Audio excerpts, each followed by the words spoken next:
ma soprattutto per introdurci all'argomento scelto per questa seconda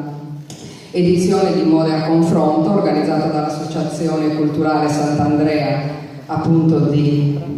Gonnesa, che oggi, dopo diverse trasferte per parlare dell'abbigliamento di Gonnesa lontani da Gonnesa, oggi giocano in casa. L'argomento di oggi, come saprete perché tutti avrete letto la locandina, sono i colori del lutto, e scopriremo che il lutto non ha solo un colore, non ha solo una foggia, anche all'interno della stessa comunità,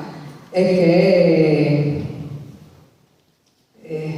ha diverse forme a seconda di tante situazioni che i nostri relatori oggi ci spiegheranno e ci racconteranno. A me piace, quando si parla di abbigliamento di lutto, ricordare anche e suggerire a chi ascolta quanto ci verrà detto a proposito di abbigliamento, che l'abbigliamento è un aspetto del periodo del lutto, che il lutto non è solo vedovanza, ma il lutto è anche il lutto per la scomparsa di altre persone che fanno parte della famiglia, ma il lutto soprattutto in passato si portava o si esternava nell'abbigliamento anche per i vicini di casa. Penso che oggi uno dei relatori, se riuscirà, io penso che in un quarto d'ora, 20 minuti non riusciranno a dirci tutto quello che ci vogliono dire, perché veramente sono 4 comunità che hanno mantenuto tanto, e sono anche 4 relatori che da tempo si occupano di abbigliamento tradizionale ed effettivamente hanno tante cose da poterci dire. Ecco, l'abbigliamento è semplicemente un aspetto, forse uno dei più appariscenti, che riguarda il periodo del lutto, ma l'abbigliamento aveva dei contorni anche abbastanza pesanti per chi doveva vivere questo periodo. Non solo il pesante del dolore per il distacco per una persona cara, ma tante volte anche il pesante di regole rigide che la comunità imponeva, che in parte la persona che viveva il lutto accettava perché facevano parte della cultura e dell'educazione nella quale queste persone erano cresciute, però in parte erano anche regole molto rigide che si dovevano rispettare, perché altrimenti la situazione si sarebbe complicata, si complicava maggiormente, e raramente le persone avevano la forza, e soprattutto le donne, che erano anche quelle che maggiormente subivano la rigidità di queste regole, avevano le forze per andare contro, non dico per ribellarsi, ma per esternare o per elaborare il lutto in maniera diversa.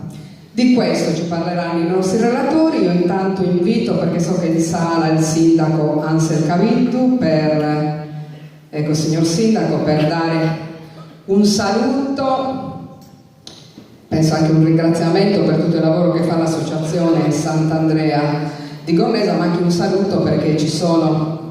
i suoi concittadini che sono venuti numerosi, ma ci sono anche tanti amici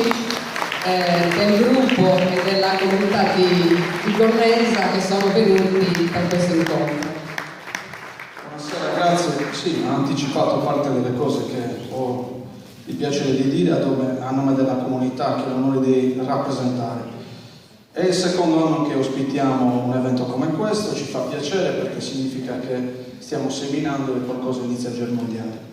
Ci fa piacere perché l'Associazione Sant'Andrea da sempre è impegnata su temi come questo e da sempre porta il nome di Gonnesa in giro per tutta l'isola e racconta storie di Gonnesa. Nelle chiacchierate che facciamo spesso io dico che la storia di Gonnesa è una storia composita, così come quella di tutti i paesi, e così come l'abbigliare o il fare le cose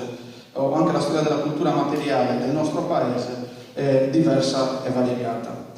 Sul lutto, adesso che ascoltavo la sua introduzione mi è venuta in mente una piccola cosa di famiglia, e cioè il fatto che il lutto non fosse solamente l'abbigliamento e il comportamento, o meglio, il comportamento era molto definito anche all'interno delle case dove nessuno ti vedeva.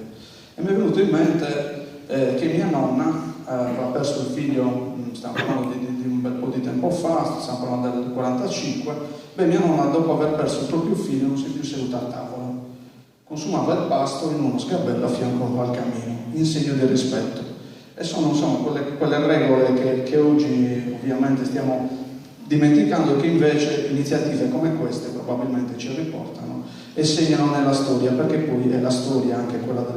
dell'abbigliamento, del vestire, del fare, la storia del nostro paese. Quindi io ringrazio, ho il piacere di ospitare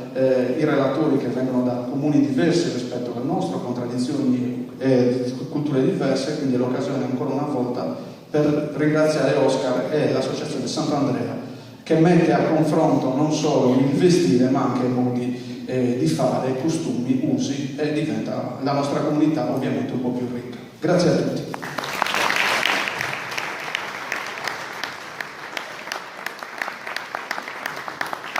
Grazie signor Sindaco. Sì, l'Associazione Sant'Andrea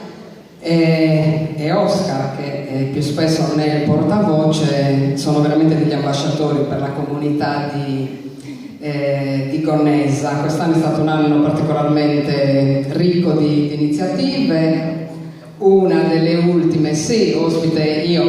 oggi sono qui come Marinella Marras, però faccio parte dell'associazione Unigazzi. Abbiamo avuto il piacere di dedicare un appuntamento all'abbigliamento all'interno di un'iniziativa che è arrivata quest'anno, nel 2020 sarà la 35esima edizione, e sono diventati non solo incontri di musica popolare, ecco, nel non solo l'argomento, uno degli argomenti è anche quello dell'abbigliamento, e quest'anno avevamo ospite la comunità di Gonnesa, che è stata rappresentata da Oscar, che ha portato